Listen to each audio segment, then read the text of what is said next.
আসসালামু আলাইকুম, কেমন আছেন সবাই? আশা করছি সবাই খুব ভালো আছেন। তো দিনের শুরু হয়ে গেছে, দুষ্টুটাকে স্কুলে দিয়ে এসে আমি গাছের পরিচর্যা করে নিচ্ছিলাম। এরপরে এই প্লেটটা যে এনেছিলাম, ভাবলাম যে ড্রয়িং রুমে সেট করে দেই সুন্দর করে গাছ টাছ দিয়ে। তো জিপসামের জিনিসগুলো সরিয়ে ফেলবো। তো এখানে ক্যান্ডেল দিয়ে, তারপরে লাকি ব্যাম্বো দিয়ে, এরপরে জিপসামের ট্রে থেকে এই জিপসামের এই জিনিসগুলো দিয়ে তারপরে ঠিক করলাম। তারপরে হঠাৎ মনে পড়লো যে না, এইখানে কাচের যেই লাইটের যে বোতলটা আছে সেটা এখানে দেই, তাতে আরও বেশি ভালো লাগবে যখন আর কি লাইট জ্বালাবো।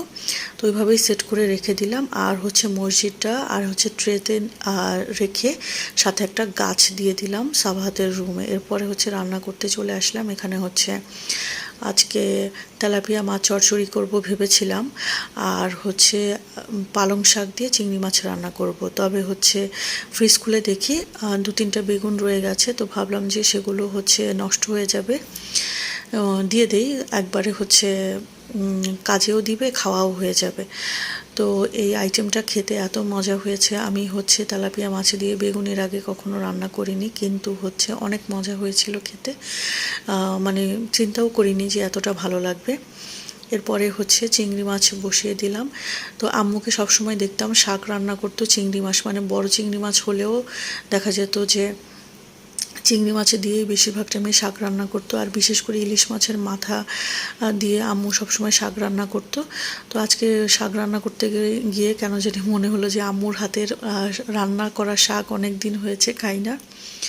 এরপরে একটু রেস্ট নিয়ে নিচে গেলাম। একটু মুদি বাজার শেষ হয়ে গিয়েছিল, সেগুলোর লিস্ট দিয়ে এসেছিলাম। এরপরে ওনারা সব কিছু পাঠিয়ে দিল।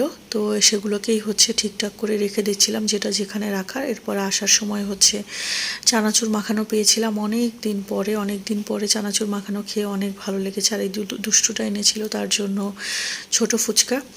তো টকটা এত মজা ছিল, মানে মিষ্টি টক ছিল। আমি আর সাভার টক, মানে টক যে টকটা হয় সেটা খেতে পারি না, একটু চিনি মিষ্টি অ্যাড করে দিলে সেটা আমাদের ভালো লাগে।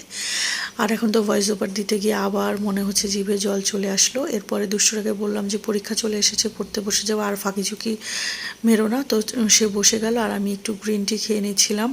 তো সন্ধ্যায়ও চায়ের ক্রেভিংস হয়, তো কি করব, দুধ চাটা সন্ধ্যায় অ্যাভয়েড করি এখন তাই গ্রিন টিটা খেয়ে নিলাম। এরপরে দুষ্টুটা বললো যে মাম্মা ক্ষুধা লেগেছে, একটু ওয়েফার খাবো। তো সে ওয়েফার খেয়ে নিচ্ছে। এরপরে বললাম যে আবার পড়তে বসো, তো তার সাথে আমিও একটা খেলাম। তো আজকের ভিডিও পর্যন্ত, আল্লাহ হাফেজ।